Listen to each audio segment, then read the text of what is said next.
So we need to look at real consequences of what's going on with Brexit today. Our fishers can no longer sell their fish, their Scottish salmon. Our farmers are undercut by the unchecked imports. We're all enduring traveling problems, long queues when we go and travel. And as I say, the scale of red tape that is affecting businesses who want to trade with our biggest trading partner in the world needs to be addressed. Lots of talks of a breakthrough between the UK and the EU over trying to solve the post-Brexit trade problems in Northern Ireland. Both sides today playing down the idea they're on the verge of a breakthrough. But one Conservative MP doesn't just want to sort out the problems in Northern Ireland and move on. He wants to renegotiate the entire trade deal with the European Union. The Conservative MP Tobias Ellwood joins me this morning. I mean, isn't the truth that changing Prime Minister is actually quite...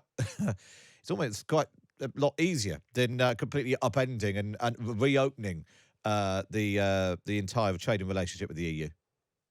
Well, perhaps you can say that's right, but we're going to have to upend and review our relationship with Brexit anyway, because there's a formal agreement after 5 years to do exactly that. We have no choice but to revisit it. But the reason why I wrote that piece in Red Box today is because there's a difference of opinion inside the Westminster bubble and outside of it, because ever more people in Britain are legitimately asking, what are the current benefits of this model that we have ended up with? Because it's costing us 5.5% of our GDP. It's resulted in new tariffs, new regulations imposed on our businesses, and that's costing over 40 billion to 50 billion a year in lost tax revenues. Nobody voted for that. We're enduring massive loss to our labour markets, EU workers that were operating in our hospitals, our schools, our hospitality sector, that never returned after COVID, still leaving massive gaps in our employment force. So the general public is seeing this. It's reflected in the polls. But there is this, I'm afraid, conspiracy of silence. You touched on it yourself. We dare not open this Pandora's box. This is not about leaving or remaining. That day is done. It's about the consequences of Brexit. It's being in the real world. We're all post-Brexiteers now. And we need to move on from the dated labels of Brexiteer and Remainer to say, what can we actually do to improve our economic relationship with Europe after getting the political distance that we voted for back in 2016? If you're going to go to the trouble of reopening it all, how bold do you think it should be? Does it mean rejoining the customs union or rejoining the single market?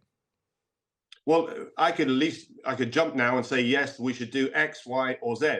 What I'm calling for is the fact that we should actually have a balance of consequences review, because Labour won't touch and talk about this at the moment. They're fearful because of they're doing well in the polls. You've just been discussing that. And the Conservatives, for all the reasons that we discussed, also won't go there either. But the nation is seeing this. They're seeing our hesitance. And when you get asked what have we benefited from Brexit to date, you really have to scratch your head. I think it was mentioned that the vaccine rollout is trumpeted as perhaps a success. But when you look at the details, forgive me, there's a division bell ringing in the background. When you look at the details of the vaccine rollout, it happened at the very time when we were still in the transition period. There was no obligation for us to join the EU model of rollout. Indeed, other nations inside the EU, such as Hungary, pursued their own models as well. And then we've had dozens of bilateral trade deals are cited, but no one can actually claim any one of those is seriously better than the very deal that we left when we were in the EU. Indeed, the Australian deal was said to be even worse by the former Environment Secretary. And of course, those big deals with the United States and India have still not materialized. So we need to look at real consequences of what's going on with Brexit today. Our fishers can no longer sell their fish, their Scottish salmon. Our farmers are undercut by the unchecked imports. We're all enduring traveling problems, long queues when we go and travel. And as I say, the scale of red tape that is affecting businesses who want to trade with our biggest trading partner in the world needs to be addressed. But how do you, in order to achieve the benefits you're talking about, you are talking about being in the single market, aren't you? That is, there are aspects of the benefits of being in the single market that need to be looked at and reviewed. And that is the questions that I think we need to ask. Very difficult questions as to what's in Britain's interest. But right now, we are paying heavily for the extreme Brexit deal that we've ended up with, which is not in our interest for a growing economy. It's actually damaged our status in the world, and we can do better for this. And like I said, we can keep drifting this way, but the nation is realizing that they don't like what they see. So the Conservatives can either show the leadership, review this, bearing in mind it comes up for review anyway in a couple of years' time, and provide a better solution that honors the Brexit outcome of the referendum, that sees a better economic deal agreed with the European partners. You say that the public are seeing this and they're not happy. I mean, in terms of the polling we're looking at, only 13% of people think it's likely that Rishi Sunak will even be Prime Minister after the next election. Do you think it's likely? Well, you now moved on to a very different subject. I mean, it's just, bear in mind the fact that for all the things that you've been discussing, it's been the most horrendous period for the Conservative Party, and Labour are benefiting from that. But you go into any pub or any coffee shop and ask what Labour stands for, you wouldn't have a clue. And what we're going to see as we approach the next general election is Labour come under scrutiny as well. Their policies will be looked at, and you'd recognise that actually you may not fare any better under Labour. I remember 1997 very, very well indeed, as I'm sure you do. There was this sense of inevitability that Labour would get in. That's partly because they had Tony Blair with this sort of rock star status, eager to get into office.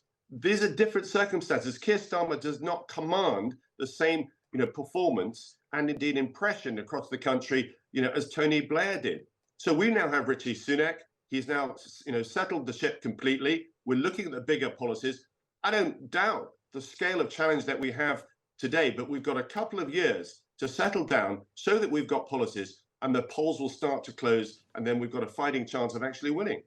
So you do think it's likely that Rishi Sunak will be Prime Minister after the next election? I think I'm going to work very hard to make sure that that likelihood increases, by the month. And I think you're going to see that. Like I said, yeah. I ask you, what does actually Labour stand for?